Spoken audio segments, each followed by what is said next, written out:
بسم اللہ الرحمن الرحیم۔ السلام علیکم۔ اسلامک ورلڈ اللہ اکبر میں آپ سب کو خوش آمدید کہتا ہوں۔ آج میں آپ کو جو قصہ بیان کرنے جا رہا ہوں، یہ قصہ قرآن کریم کی سورۃ الفیل میں بھی بیان کیا گیا ہے کہ کس طرح اللہ پاک نے اس چھوٹے چھوٹے پرندوں کے ذریعے اپنے گھر کی حفاظت خود فرمائی، اور کس طرح اس چھوٹے چھوٹے پرندوں کے ذریعے ایک بڑی فوج کو برباد کر دیا، خوار کر دیا، ان کو مار گرایا۔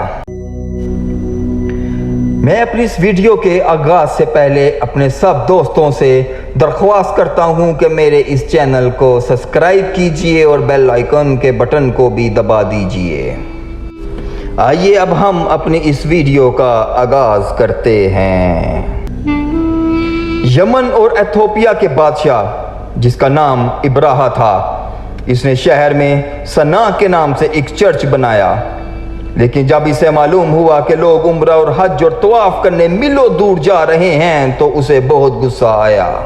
ابراہا چاہتا تھا کہ لوگ سنا میں حج کریں، لیکن اس سے قریش کے مسلمانوں کو بہت غصہ آیا اور مسلمانوں نے اس کی بات کو مسترد کر دیا، جس سے ابراہا پاگل ہو گیا، کیونکہ مسلمانوں نے اس کے چرچ میں عبادت کرنے کے خیالات کو لات مار دی تھی۔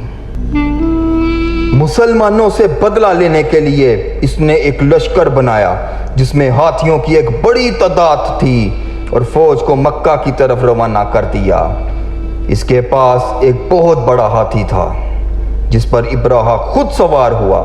مکہ پہنچ کر ان کا پہلا حملہ تو بہت کامیاب رہا، جس میں انہوں نے مسلمانوں کے اونٹ، مال اور دولت پر قبضہ کر لیا۔ اس وقت حضرت ابو مطلب رضی اللہ تعالی عنہ مکہ کے امام اور مسجد نبوی کے متولی تھے۔ وہ ابراہا کے لشکر کے پاس گئے اور انہوں نے لوٹے ہوئے مال اور اونٹ کا مطالبہ کیا۔ یہ سن کر ابراہا کو بہت صدمہ ہوا کہ وہ کعبہ پر حملہ کرنے آئے ہیں اور عبد المطلب صرف اپنا لوٹا ہوا مال اور اونٹ مانگ رہے ہیں۔ انہوں نے عبد المطلب کو لوٹا ہوا مال اور اونٹ واپس کر دیے اور وہ چلے گئے۔ عبد المطلب رضی اللہ تعالی عنہ نے جانے سے پہلے ابراہا کو بتایا کہ اللہ نے کعبہ کی حفاظت کا وعدہ کیا ہے، اس لیے وہ اس کی حفاظت کرے گا۔ واپس آنے کے بعد حضرت عبد المطلب نے اپنی قوم سے کہا کہ غاروں میں چھپ جاؤ۔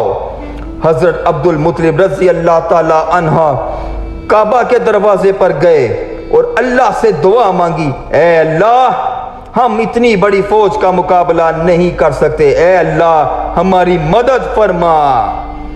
اگلے دن ابراہا کی فوج خانہ کعبہ پر حملہ کرنے کے لیے تیار تھی، لیکن ایک بڑا عجیب واقعہ ہوا کہ ہاتھیوں میں سے کوئی بھی ایک ہاتھی کھڑا نہ ہوا اور وہ چلا ہی نہیں۔ پھر ابابیل کا ایک ریوڑ آیا، وہ اللہ کے بھیجے ہوئے تھے، اور ان کے پاس ہر ایک کے پنجوں میں 2 کنکریاں تھیں۔ وہ ابراہا کے لشکر کے اوپر اڑنے لگے اور اس کے لشکر پر کنکریاں پھینکنے لگے۔ یہ چھوٹی چھوٹی چیزیں اللہ کے حکم سے اس قدر مہلک ہو گئیں کہ اس لشکر کے ان کے جسموں کو چھید کر دیے۔ ساری فوج اپنی جان بچانا چاہتی تھی، لیکن اللہ کے نے حکم دیا تھا کہ ایک ایک کنکری ہر شخص پر گرے گا، اور بس ایک ہی لمحے میں ساری فوج مر گئی۔